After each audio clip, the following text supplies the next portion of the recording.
Hello Soul Seeker, how are you today? I'm fine, thank you. And how are you? Semua dalam keadaan sukacita, semua dalam keadaan damai sejahtera yang daripada Tuhan, sehingga kita bisa melampaui segala tantangan, segala pergumulan kesukaran hidup yang kita alami sepanjang minggu ini. Hari ini, Soul Seeker, aku mau bicara tentang fakta dosa. God created man in His own image. Allah menciptakan kita menurut gambar Allah. Tetapi aku mau menunjukkan bagaimana fakta dosa itu bisa kita rasakan.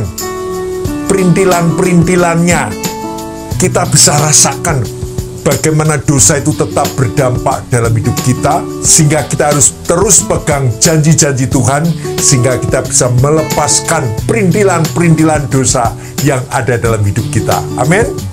Soul Seeker, jika kita mengamati teori evolusi yang mana penjelasannya secara ilmiah mengenai bagaimana makhluk hidup berubah dan berkembang dari waktu ke waktu. Teori ini menjelaskan bahwa semua spesies makhluk hidup memiliki nenek moyang yang sama dan mengalami perubahan demi perubahan melalui proses hidup, melalui proses seleksi alam dan variasi genetik. Evolusi tidak hanya terjadi pada makhluk hidup, tetapi juga pada masyarakat.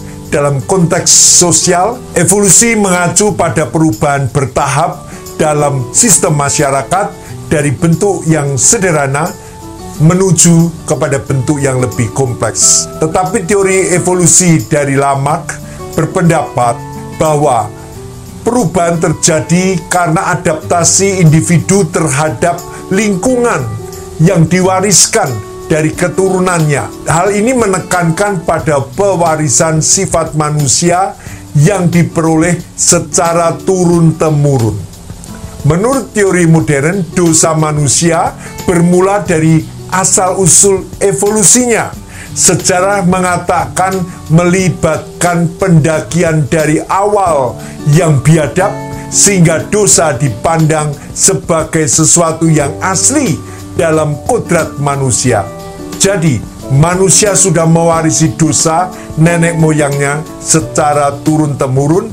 Kebiadaban dosa tetap saja sama karena dosa menjadi kebutuhan dasar manusia, dan dosa itu sendiri merupakan eksistensi manusia. Soul Seeker, kita akan melanjutkan diskusi kita ini tentang fakta dosa, tetapi kita akan tunggu video yang mau lewat ini, dan kita akan kembali lagi di tempat ini, di channel ini. Jadi jangan di skip, jangan pindah kemana-mana, karena kita belum mulai diskusi. Kita akan lihat video yang lewat ini. Silakan.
Pendekatan Jerman dapat menjadi sesuatu yang baru, yang segar, yang fresh from the oven.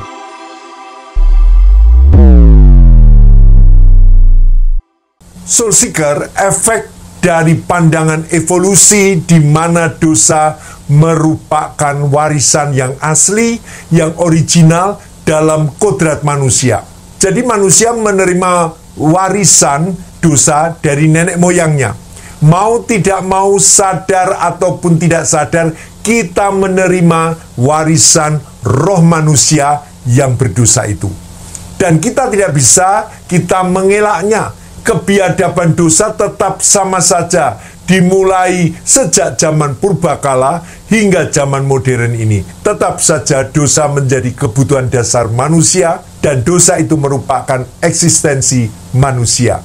Aku tidak pernah heran dengan segala intrik daripada dosa yang berkembang karena pada hakikatnya dosa bermula dari kegelisahan manusia yang menentang hukum Allah dan hukum alam.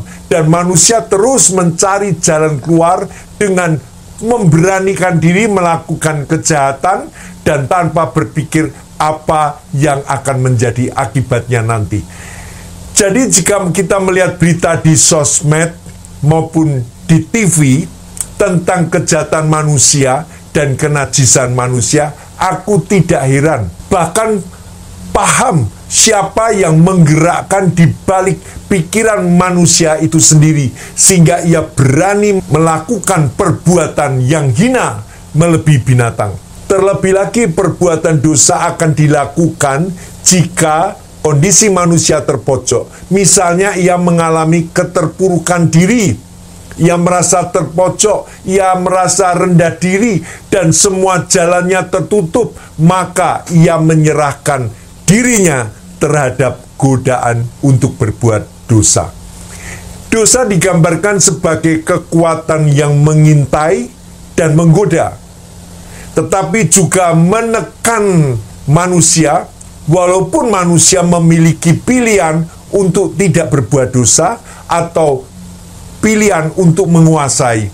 Hanya jawabannya apakah orang itu mampu melepaskan diri dari godaan untuk berbuat dosa, ataukah orang itu memiliki kuasa untuk menepis dosa, menyingkir jauh dari dirinya. Dalam Kejadian 4 ayat 7 menuliskan, apakah mukamu tidak akan berseri jika engkau berbuat baik, tetapi jika engkau tidak berbuat baik, dosa sudah mengintip di depan pintu. Ia sangat menggoda engkau, tetapi engkau harus berkuasa atasnya. Soul Seeker, ini terjadi dalam Kejadian 4 ayat 7. Jadi jika kita tidak berbuat baik, dosa sudah mengintip kita. Dosa sudah mencoba untuk mengganggu kita, menggoda kita. Jadi kita melihat bagaimana Allah menciptakan manusia itu menurut gambarnya. Konsep ini yang dikenal sebagai Imago Dei atau gambar Allah. Kejadian 1 ayat 27. Di mana manusia diciptakan dengan kapasitas moral, spiritual, dan intelektual yang membedakan dari segala makhluk lain. Gambar ini menyiratkan kekudusan pribadi dan kebebasan daripada dosa. Donald MacLeod menuliskan, menurut Alkitab, manusia sebagaimana diciptakan Allah adalah manusia yang benar. Manusia diciptakan menurut gambar Allah, manusia sama sekali tidak berdosa. Namun manusia menjadi berdosa ketika Adam menyerah pada godaan di Taman Eden. Dalam pengertian penting ini, manusia berdosa ketika Adam menghendakinya berbuat dosa dalam hatinya. Dan sejak manusia pertama jatuh dalam dosa, dan sejak manusia itu secara hukum evolusi, manusia mewarisi kecenderungan berbuat dosa karena tidak mampu untuk menolak setiap godaan berbuat dosa. Ada sebagian orang yang tidak mempercayai adanya warisan dosa. Mereka minta bukti yang konkret, suatu kebenaran dan bukti jika warisan dosa itu turun-temurun dalam roh manusia, seperti, ini contohnya. Contohnya apa? Contohnya ini, berpikir secara negatif. Sebenarnya pikiran negatif itu timbul dari mana? Seolah-olah datang secara suddenly. Begitu juga dengan perasaan curiga. Setelah dia timbul pikiran negatif, lalu timbul perasaan curiga tanpa ada dasar yang signifikan. Tetapi itu muncul dengan sendirinya dan mendominasi pikiranmu. Kemudian hal ini berkembang lagi ketika kita menjadi manusia atau orang yang mudah tersinggung. Semua ini datang di luar kemampuan kita. Mengapa kita berpikiran negatif? Mengapa kita gampang curiga? Mengapa kita gampang tersinggung? Ujuk-ujuk muncul dan ngendon di pikiran kita. Inilah yang dikatakan dengan dosa warisan. Awalnya pikiran negatif, lalu muncul kecurigaan, membuat kita jadi tersinggung, menjadi marah, menjadi benci, semua dibenci, benci, karena curiga. Dan inilah dosa kebencian yang datang dan timbul di dalam diri kita secara pribadi. Dan ini bukan dari perbuatan orang, itu dari dalam hatinya. Berbicara tentang bahaya dosa, bagaimana kita bisa terjerat di dalamnya meskipun hal itu tanpa sadar. Dan sampai di sini kita menyadari atau tidak jika warisan dosa itu mengikuti kita setiap hari. Inilah sebuah contoh tentang warisan dosa yang menempel di hidup kita. Jika aku bertemu dengan orang, anak Tuhan, bertemu dengan orang yang aktif dalam pelayanan, tetapi dalam dirinya penuh dengan sakit hati. Dan ia tidak menunjukkan sakit hatinya kepada siapapun, tapi dia pendam sakit hatinya, dan dia menjadi orang yang berkarakter berbeda dengan biasanya atau sebelumnya. Dia menjadi orang pendiam, dan dia menjauhkan diri dari orang-orang untuk berbicara atau berkomunikasi dengan orang. Karena apa? Karena dia mudah sakit hati. Saya ingin menunjukkan sebenarnya sakit hati ditimbulkan dari mana? Apakah dari perkataan orang ataukah dari suasana hatimu? Sebenarnya warisan dosa itu membuktikan bahwa kita ini fragil. Kita ini fragil. Kita bisa saja menjadi dosa. Benci adalah dosa. Ketakutan juga berdosa. Kekhawatiran yang berlebihan juga dosa. Ketidakpercayaan kepada Allah menjadi dosa. Dan ini yang kita tidak tahu sebagai orang percaya, kita masih mewarisi dosa dari nenek moyang kita walaupun kita sudah bertobat. Mengerti? Walaupun kita sudah bertobat, tapi kita masih memiliki warisan dengan bukti-bukti yang tadi saya ceritakan. Kecurigaan, pikiran negatif, mudah tersinggung, dan sebagainya. Dan disinilah nilai dari sebuah anugerah Tuhan terjadi tanpa terasa dampaknya. Karena human being dan human existence kita yang sudah jatuh dalam dosa. Beberapa ayat Alkitab yang menjelaskan kecenderungan manusia atau tendensi manusia untuk berbuat dosa, antara lain Roma 3 ayat 23 yang menyatakan bahwa semua orang telah berbuat dosa dan kehilangan kemuliaan Allah. Semua orang telah kehilangan kemuliaan Allah dan semua orang telah berbuat dosa. Aku pernah melayani seorang pemudi yang mengatakan bahwa dirinya ingin merasakan bagaimana hidup dalam kegelapan dunia malam. Ia mencoba mendatangi di terminal bus malam. Saya mau katakan ini disclaimer dulu, karena gadis ini datang di terminal pada jam 2 malam. Ia memberanikan diri menghampiri kelompok pemuda-pemuda yang jongkok, yang sedang nongkrong sambil merokok dan minum minuman keras di depan toilet umum. Kejadian apakah yang pemudi ini alami? Jelas ia mengalami kekerasan seksual dan diperkosa. Tetapi apakah pembuktian pengalaman gila ini berhenti sampai di sana? Apakah ini sudah kelar? Belum. Ternyata justru dari segi psikologisnya, korban ini merasa sangat marah, jengkel, merasa bersalah, malu, merasa terhina. Gangguan emosinya menjadi tidak stabil. Biasanya terjadi ketika dia tidur, dia menjadi insomnia, kehilangan nafsu makan, depresi yang berat, dan stres dan ketakutan. Sesungguhnya ketika pemudi ini mencoba ke dalam pergaulan yang gelap dan bebas ini, karena ia ingin kehidupan bebas dan tidak ada larangan dari siapapun. Hal ini saja sudah menimbulkan sebuah pertanyaan yang aneh. Mengapa dia ingin bebas? Mengapa dia tidak ingin terkekang? Mengapa dia menolak hal-hal yang berbuat baik dan mencoba hidup dalam perbuatan yang jahat? Mazmur 51 ayat 5 atau ayat 7 yang menyatakan bahwa sesungguhnya dalam kesalahan aku diperanakkan, dalam dosa ibuku mengandung aku. Ayat ini menunjukkan bahwa kecenderungan untuk berbuat dosa sudah ada sejak manusia dilahirkan. Selain itu, dalam Roma 5 ayat 12-21, sebab itu sama seperti dosa telah masuk ke dalam dunia oleh satu orang dan maut oleh dosa. Demikian maut itu telah menjalar kepada semua orang karena semua orang telah berbuat dosa.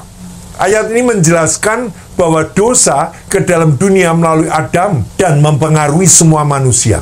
Jadi kita mengenal bahwa manusia diciptakan menurut gambar Allah. Dan ini terjadi sebelum kejatuhan manusia ke dalam dosa. Keberadaan manusia ditandai oleh keadaan tanpa dosa. Dia dalam kebenaran dan persekutuan yang erat dengan Allah, serta hidup dalam lingkungan yang sempurna. Keadaan ini sering digambarkan keadaan manusia yang berada dalam gambar dan kemuliaan Allah. God created man in his own image. Kepolosan dan kebenaran sejati. Adam dan Hawa diciptakan dalam keadaan moral yang lurus dan awalnya dalam keadaan bebas dari dosa. Mereka hidup dalam keharmonisan yang sempurna, bergaul dengan Tuhan dan satu sama lain. Manusia diciptakan menurut gambar Allah yang mencerminkan karakter dan sifat-sifat Tuhan. Ini mencakup kapasitas mereka untuk berakal budi, penilaian moral, dan pemahaman spiritual. Soul Seeker, jika kita runtut, justru manusia modern saat ini tidak memiliki penilaian moral dan pemahaman spiritual. Kalau tadi aku contohkan warisan dosa itu bisa dirasakan, di mana timbul pikiran negatif, kecurigaan, dan menjadi kemarahan dan kebencian. Tetapi secara global, di mana warisan dosa itu, di mana manusia modern tidak memiliki penilaian moral, tidak memiliki pemahaman spiritual.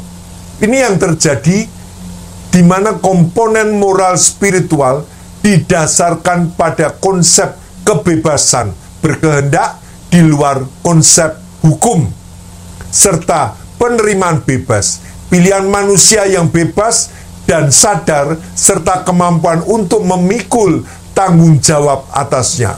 Moralitas berorientasi hanya pada tatanan sosial saja. Benar? Jadi di setiap negara tatanan sosialnya berbeda-beda.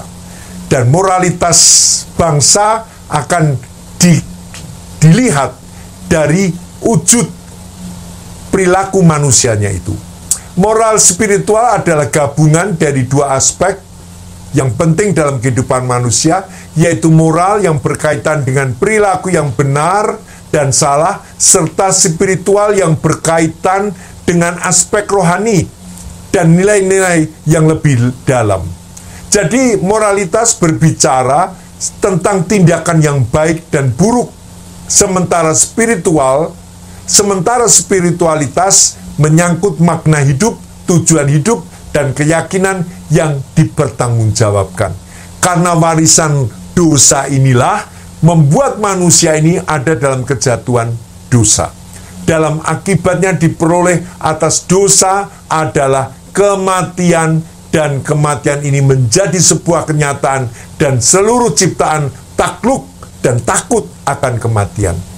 Semua manusia mati, semua hewan mati, semua tumbuhan akan mati, seluruh ciptaan juga mengerang akan kesakitan.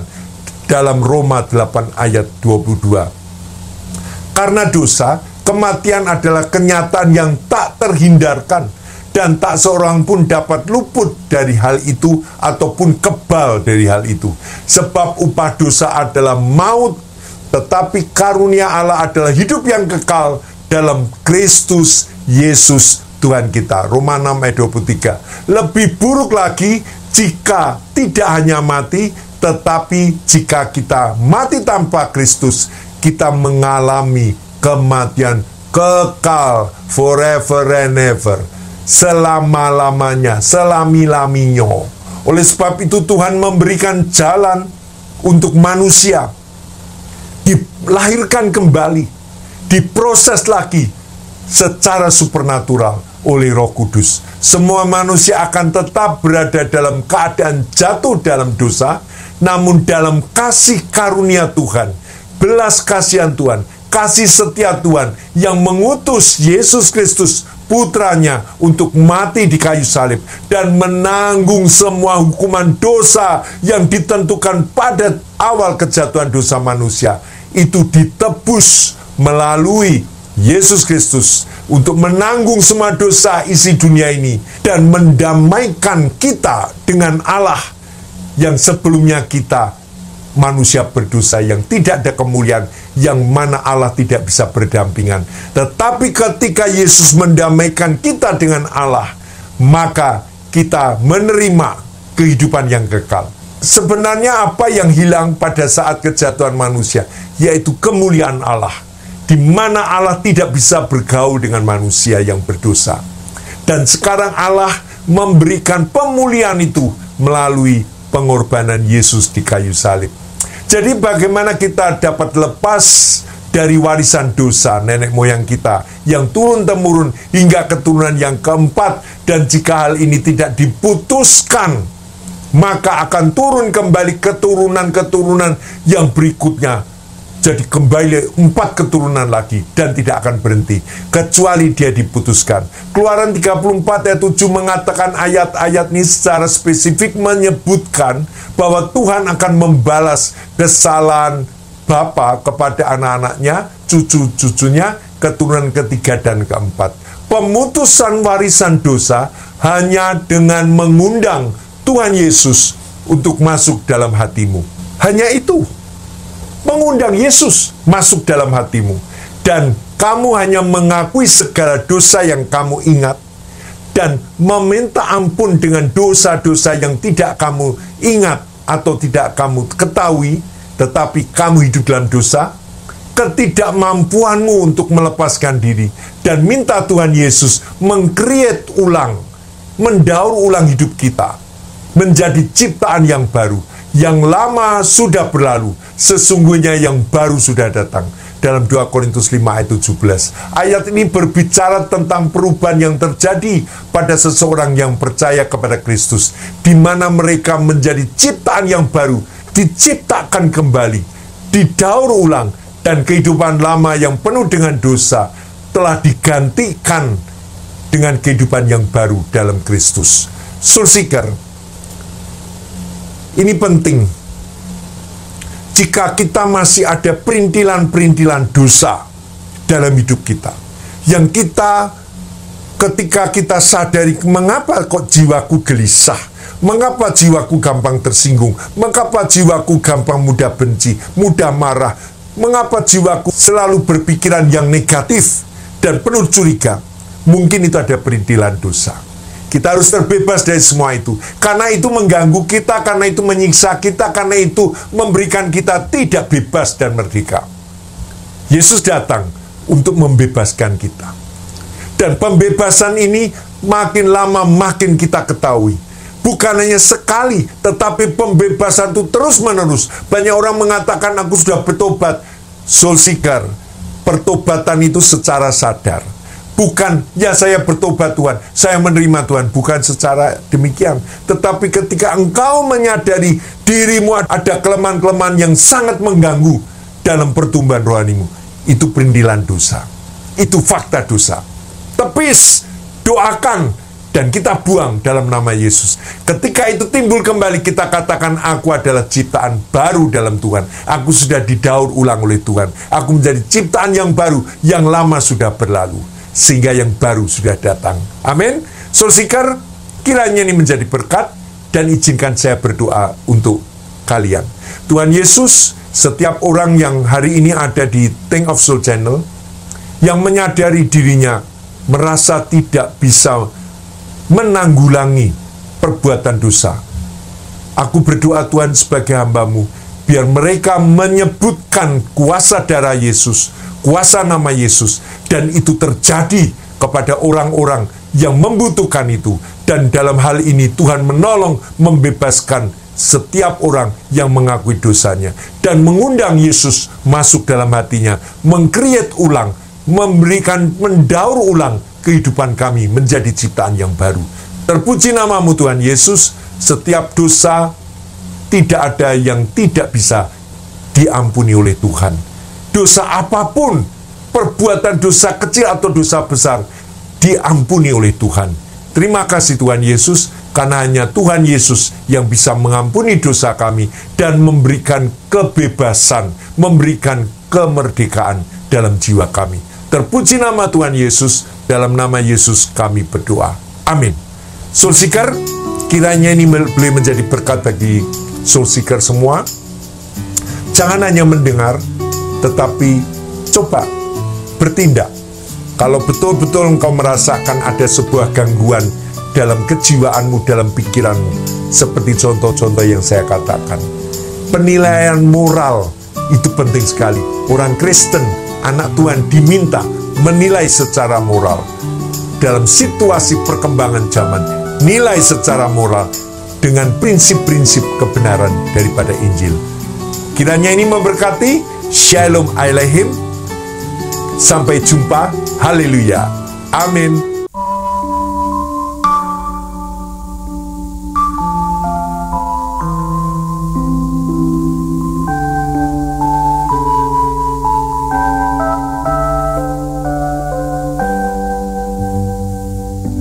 Seorang datang padaku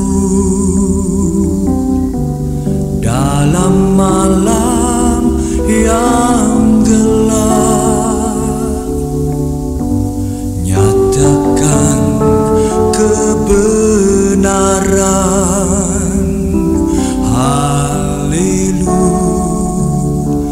haleluya, haleluya, juru selamat.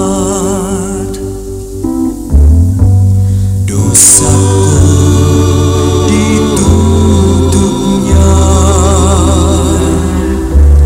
dengan kuasa darahnya. Hidupku jadi baru.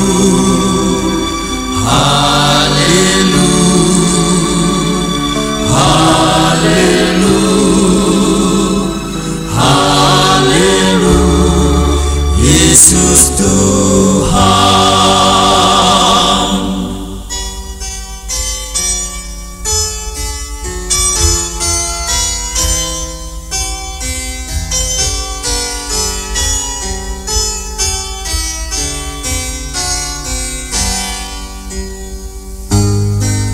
Dia datang tiliku waktu aku menderita. Dia berikan rohnya. Haleluya, haleluya, haleluya, juru selamat.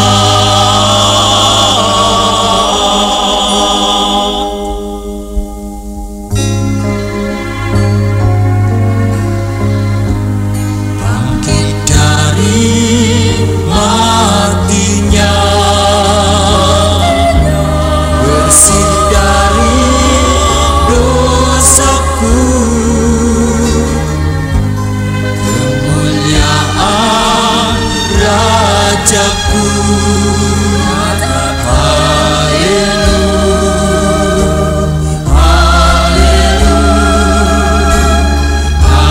haleluya,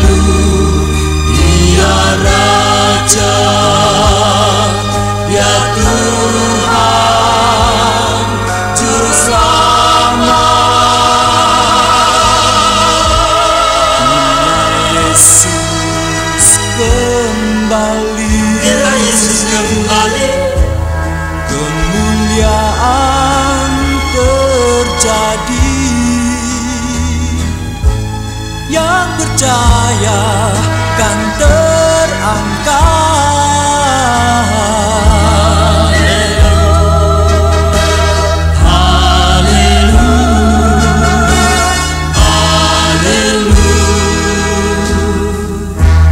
Yesus Raja.